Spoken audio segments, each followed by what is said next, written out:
11 de abril de 1964.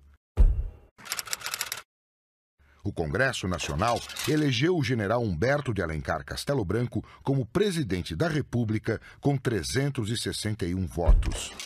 O antigo chefe do Estado-Maior das Forças Armadas deveria cumprir um mandato tampão até janeiro de 1966, quando expiraria a administração do deposto João Goulart.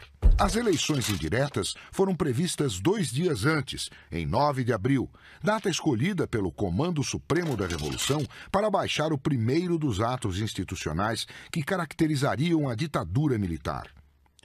O comando era uma força-tarefa formada no dia 2 de abril para assumir o controle efetivo do país até a posse do novo presidente.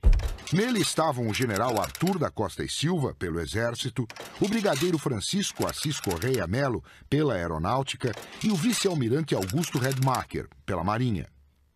Ranieri Mazzilli, apesar de carregar a faixa presidencial, tinha seus poderes restritos e sua posse não atribuía nem governabilidade nem credibilidade. Era a 6ª vez desde que assumira a presidência da Câmara dos Deputados que subira ao posto de presidente da República em momentos de crise. Além de determinar o processo indireto de eleições para presidente e vice-presidente da nação, o ato institucional concentrava os poderes, dando ao presidente eleito pela maioria do Congresso Nacional o poder de determinar ou prorrogar o estado de sítio.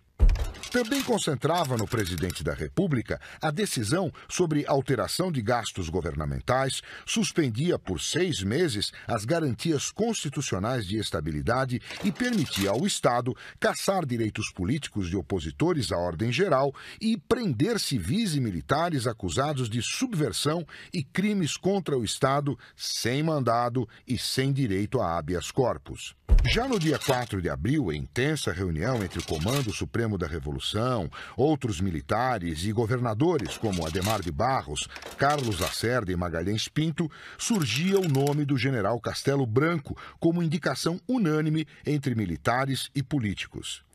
Mesmo assim, não foi uma solução simples. Os presentes demoraram horas para chegar a um consenso que, no fim, se deu na escolha de uma lista tríplice, incluindo também o Marechal Eurico Gaspar Dutra e o general Amaury Cruel para a disputa. Posteriormente, Cruel seria substituído pelo general Juarez Távora. Castelo Branco era parte de um seleto grupo dentro da Organização das Forças Armadas, formado por militares intelectualizados, conhecido por Sorbonne, numa alusão à famosa unidade da Universidade Francesa. Castelo nasceu no Ceará, em 1897, e filho de militar de alta patente, concluiu sua formação em diversas escolas militares do Brasil. No Rio Grande do Sul, estudou com os irmãos Cruel. Foi recruta do general Henrique Teixeira Lott, no Realengo. O general tinha prestígio por ter tomado parte em importantes acontecimentos políticos no país. Atuou na repressão da Revolução de 32, assinou o Manifesto dos Generais em 1954 e também foi comandante do 4º Exército, sediado no Recife. Ele fez parte do comando da Força Expedicionária Brasileira na Itália durante a Segunda Guerra Mundial. Lá conheceu e fez amizade com militares norte-americanos. Destaque para o coronel Vernon Walters, adido militar norte-americano durante a década de 60. Essa amizade seria fundamental para o sucesso do golpe. Apesar de ser pouco conhecido pelos colegas do alto escalão militar, o nome de Castelo ganhou projeção em 20 de março, com a divulgação de uma circular reservada em que o general repreendia os acontecimentos do comício da Central e deixava em alerta as Forças Armadas para defender a legalidade da Constituição. Na eleição, Castelo recebeu 361 votos contra 72 abstenções, sendo a maioria do Partido Trabalhista Brasileiro, que representava a esquerda da época. O Marechal Dutra recebeu 2 votos e Juarez Távora 3 votos. Em 15 de abril, Castelo assumiu a presidência da República. Em seu discurso de posse, defendeu a democracia, as leis e o espírito cívico da nação. Meu governo será o das leis, o das tradições e princípios morais e políticos que refletem a alma brasileira. Meu procedimento será o de um chefe de Estado sem tergiversações no processo para a eleição do brasileiro, a quem entregarei o cargo a 31 de janeiro de 1966.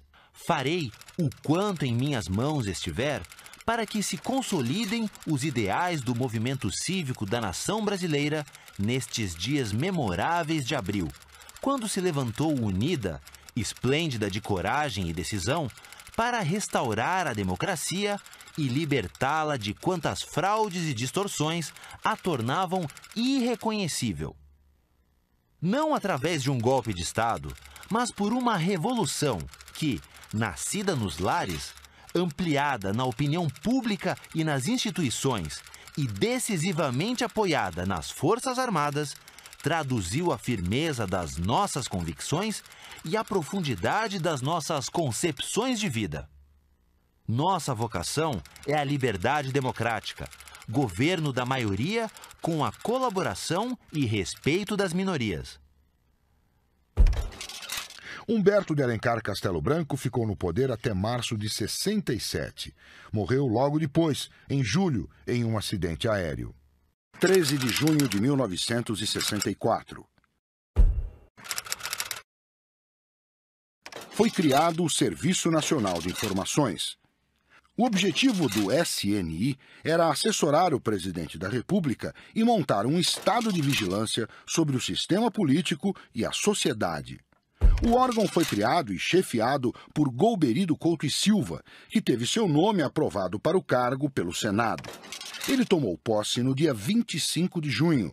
Em seu discurso, Golbery convocou a população a colaborar com o SNI, além de reafirmar o seu compromisso como presidente da República.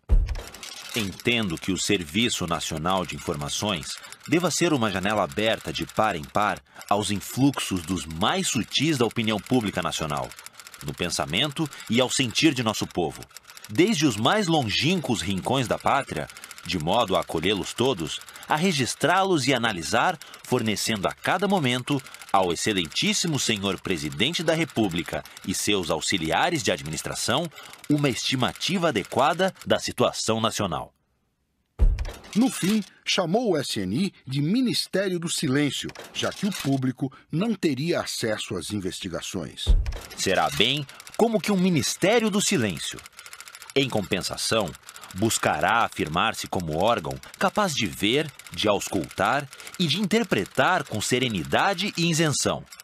Por isso mesmo, aberto sempre a quem desejar cooperar com ele, honestamente, nessa superior tarefa de informar, com oportunidade e justeza, o governo da República. O SNI surgiu do trabalho anterior de Golbery. Desde 1962, ele coordenava o Instituto de Pesquisas e Estudos Sociais, o IPES, onde montou um grande arquivo sobre vários líderes políticos, empresariais e pessoas públicas. Em 1962, foi fundado o IPES. Seu objetivo: apontar soluções democráticas para os problemas brasileiros.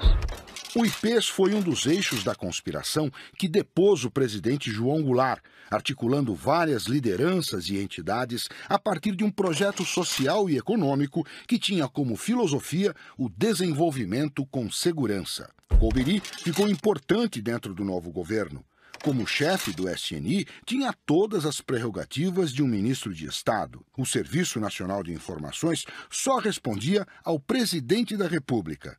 Era uma espécie de órgão assessor para a tomada de decisões a respeito de tudo, inclusive das pessoas que poderiam ou não fazer parte do governo. O SNI nunca participou diretamente de ações policiais. Era responsável apenas pelo serviço de espionagem bancado pelo governo. A rede de investigação do Serviço Nacional de Informações era extensa. Havia uma agência central em Brasília que coordenava todas as informações das agências regionais nas grandes capitais. Mas o serviço não estava só nas capitais. Os escritórios em muitas cidades também coletavam informações que em Brasília eram organizadas e as que não fossem usadas iriam para um arquivo. Além das agências, existiam as secretarias, que respeitavam um sistema semelhante ao da Agência Central de Informações dos Estados Unidos, a CIA. As secretarias organizavam o funcionamento do SNI e dividiam as informações por temas e áreas específicas de atuação. Eram 5 secretarias. A administrativa cuidava dos gastos e da burocracia. A Secretaria Política vigiava as atividades dos parlamentares em todo o país, tanto sua vida partidária quanto a particular. A Secretaria Econômica observava os agentes econômicos e a conjuntura dos mercados dentro e fora do Brasil. A Secretaria Ideológica acompanhava os movimentos considerados subversivos, aqueles que faziam oposição ao regime. E a Secretaria Psicossocial observava as atividades de igrejas, escolas e outros segmentos da sociedade, sobretudo a área cultural, considerada um campo de batalha ideológica na Guerra Fria. Outra parte das investigações do SNI eram as assessorias. Eram desvinculadas das secretarias, mas tinham a responsabilidade de vigiá-las, e eram vigiadas por elas. Havia agentes em cada departamento para aumentar o controle e evitar o vazamento de informações. Uma parte importante do controle eram as assessorias de segurança institucional, que espionavam dentro das repartições públicas, ministérios e autarquias. Pela chefia do SNI passaram 2 presidentes da República, Emílio Garrastazu Médici e João Batista Figueiredo, além do próprio Golbery Couto e Silva. Isso lhe deu uma característica de superministério. Com o fim do regime militar, o SNI deixou de existir. Em 1999, surgiu a Agência Brasileira de Inteligência, como órgão central do Sistema Brasileiro de Inteligência. 10 de outubro de 1964. O general-presidente Castelo Branco discursa no encerramento do 5º Fórum de Reitores, realizado no Palácio Guanabara, no Rio de Janeiro. O pronunciamento duro tem o movimento estudantil como alvo. É para não pairar dúvidas quanto à posição do governo em face do movimento estudantil. Sei que em tal movimento existem setores vinculados à subversão. Castelo Branco convocou os professores a agir com o governo contra o movimento estudantil. Aos reitores e professores, graças à autêntica posição de liderança no meio estudantil, deverá caber a importante missão de tornar irrelevante, se não insignificante, a ação deletéria dos que se encontram não a serviço da classe acadêmica ou das aspirações nacionais, mas inspirados pelo desejo de subverter e destruir. O movimento estudantil, muito ativo antes do golpe, resistia, principalmente nas universidades públicas. Naquele início de outubro, em São Paulo, estudantes das faculdades de Filosofia e de Arquitetura da USP estavam em greve, em protesto pela demissão, com base no ato institucional, de 7 professores da Faculdade de Medicina. Entre eles, Luiz Hildebrando Pereira da Silva, Ernei Camargo e Thomas Mack. No mesmo dia, em São José dos Campos, 12 alunos do ITA, o Instituto de Tecnologia da Aeronáutica, foram expulsos, acusados de planejar a explosão de uma ponte por onde passaria o general Amaury Cruel, na Via Dutra. Os alunos negaram a acusação. Diante do ministro da Educação, Flávio Suplicy de Lacerda, e 33 reitores, Castelo Branco não deixou dúvidas. Os alunos podem errar. Seus mestres, jamais. Os erros destes costumam ter consequências definitivas. Por um lado, o general pedia o empenho de professores para a caça aos alunos. Por outro, falou em reforma universitária, com tempo integral para o corpo docente. A reforma só veio no governo seguinte do general Arthur da Costa e Silva. Menos de 20 dias depois do discurso de Castelo Branco no 5º Fórum de Reitores, o Congresso Nacional aprovou a extinção da UNE.